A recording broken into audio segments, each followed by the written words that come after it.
tema completamente diferente. Pero más allá de eso, cuando mis clientes que hay, donde hay prostitución en el árbol familiar, o sea, se consiguen con eso y dicen, bueno, gracias a eso yo estoy aquí, es como que se acaba la culpa, Laura, y se acaba, ahí no hay como un aspecto de conciencia, sino se acaba la culpa, fundamentalmente se acaba el juicio. Porque todo esto se hace justo por sobrevivir. Hay una parte, por ejemplo, en la práctica con Sadhguru, que habla mucho de mis reglas son mis reglas, ¿no? Yo lo he dicho en muchos de los live y en el programa Transformación Personal, cuando hablo de poner límites. Muchas veces nosotros ni siquiera podemos poner límites. O sea, la regla dice que yo debo ser la buena porque imagínate, no, pero si esos son mis límites. O sea, esas son mis reglas. Yo soy en ese momento la que está a cargo de mi vida y esas son mis reglas, no importa lo que piensen los demás. El deber ser dice que deberías ser bueno, pero es que ahí estás, digamos, transgrediendo tus propios límites, ¿no? Ahí estás, digamos, solamente con decir, bueno, pero yo no me siento bien haciendo esto. Por ejemplo, hoy tuve un caso que decía, bueno, mira, yo no sé por qué, pero esto no me gusta, Yori, no me parece bien, aunque sienta que todo el mundo me caiga encima porque debería ser la buena. Y yo le digo, sí, pero es que son tus límites, tú eres la que estás a cargo de eso, y si tú dices que sí, transgredes esa intuición, transgredes esos límites. Y entonces inmediatamente, porque por supuesto esta persona me lo decía con culpa, ¿no? Ok. A ver, así es, los niños son los primeros que rompen las reglas impuestas por los padres o maestros para ver cambios o logros que buscan totalmente. De hecho, no, fíjense qué interesante, Thais, gracias por hablar de eso. A Joseph Campbell, al final de cuando graduaba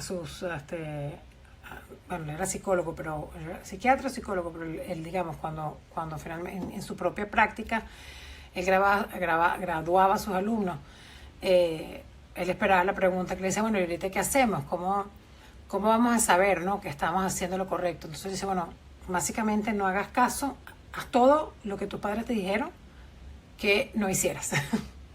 O sea, fíjate que él lo decía, Joseph Campbell, el viaje del héroe, es espectacular para que lo lean, se murió hace muchos años, pero él tiene muchos conocimientos en internet sobre el viaje que hacemos, ¿no? Y de hecho yo tengo un live de eso, de cómo esto está impreso en todos los cuentos, ¿no? Como el viaje del héroe, esta heroína, que al final tiene que... De hecho, ese live lo hice con Andreina Fuentes, con la del libro, que dice, o sea, cómo en el fondo tenemos que, entre comillas, matar a mamá, matar a papá. A lo que se refiere es, por ejemplo, Spider-Man perdió a su padre, Batman perdió a sus padres, Superman tampoco tiene a sus padres. O sea, es un aspecto inconsciente, muy metafórico, donde nosotros tenemos que justamente romper con esas leyes o traicionar esas leyes, porque es que si no, no tengo la experiencia para ser un adulto.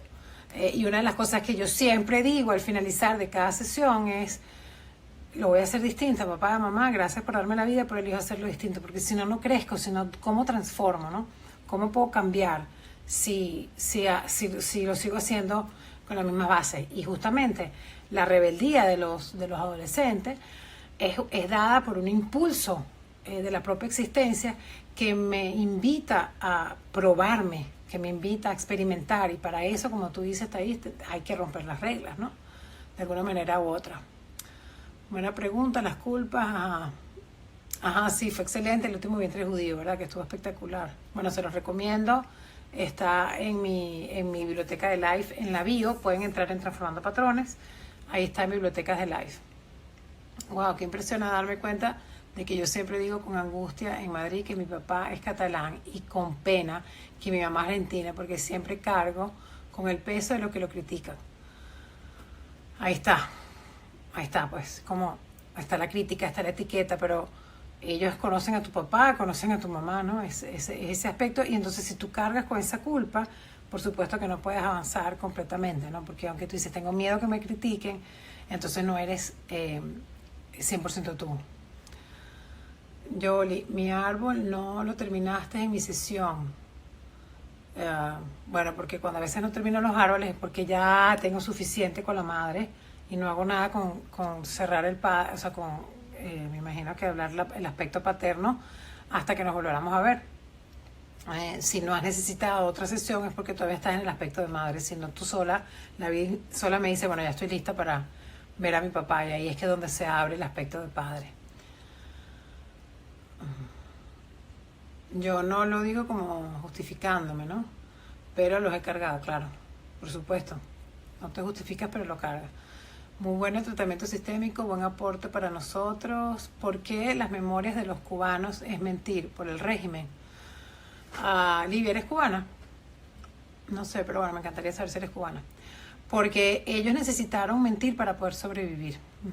O sea, por ejemplo, esta señora que entrevisté, ella, fueron muchas historias que me comentó, pero yo necesitaba saber más de los cubanos, porque sí, la historia está escrita, pero mucha de la historia está escrita por Fidel, entonces es como, quiero saber la verdad, ¿no? Y entonces, es como para sobrevivir lo que ella me decía, mira, yo necesitaba, o sea, porque esta señora, yo conocí a la mamá y miente constantemente, pero ella la mamá no la hija, pero yo conocí a la hija sobre. Es que, perdón que me confundí, pero no es que me confundí, es que la mamá, la hija la trata como la mamá. Entonces ella decía, pero es que mi mamá, o sea, miente constantemente, yo sé que ella quiere moverse, yo sé que no sé cuánto, ¿no? Entonces estábamos hablando de eso y bueno, tuve la oportunidad bueno, me gustaría entrevistar a tu mamá, a la sabia que te trajo hasta acá, porque fue ella la que se movió, ¿no? Porque a todas estas la mamá fue la que movió. Porque claro, para poder salir de Cuba tienes que mentir. Para poder, poder conseguir dinero tienes que mentir. Entonces en el caso de ella, por sobrevivencia, no es como que se acepta el mentir, como ella lo decía, se tolera perfectamente y además se espera. Entonces es un aspecto que colectivamente se toma como algo válido para poder sobrevivir. Entonces se hace de forma inconsciente hasta que lo tomas consciente y dices, no, mira, yo no quiero hacerlo así, yo lo quiero hacer diferente. ¿Ok, Livia? Es verdad que increíble. Yo creo que lo debo haber tenido en el árbol, pero debo de ser de las orgullosas. Exacto, no tan broma. Tú serás el último caso. Tengo una prima prostituta, ella misma se excluye, es muy buena persona. Bueno, ¿cómo la sientes tú con eso? Bueno, ahí estás, no la estás viendo con ningún juicio. No la estás viendo con ningún juicio. Bueno, es que las prostitutas se excluyen. No es que ella se excluye por prostituta, es que se excluyó y entonces viene la prostitución. O sea, es un aspecto. Fíjense que Carola Castillo hablaba de una experiencia que ella tuvo con unas mujeres, yo no me recuerdo dónde, ni cómo es la historia específica, porque eso lo contaba ella en uno de sus talleres, donde las mujeres que venían, digamos, que sabían, ¿no? Que no sé en qué sitio era, que ya sabían que venían los hombres después de cada guerra o acabar con lo que quedaba en ese momento de esa comunidad.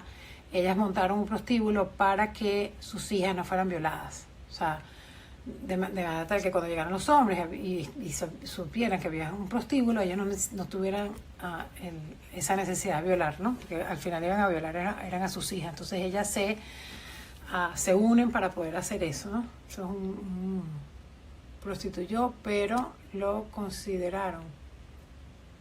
Aquí en Venezuela es una novela de mentiras, misterios y terror, exacto. Dicen que nos correspondía vivirlo, aún no entiendo por qué. Lo que sí es cierto que a diario vamos haciendo ajustes diarios. Yo no veo que corresponde vivir, sino es un tema de balance. Que por lo menos desde el punto de vista sistémico lo que hacemos es que mientras, digamos, los blancos estaban tomando el poder por muchísimos años, entonces se cedió el poder ahora a los indios y a los negros, ¿no? Desde el punto de vista sistémico.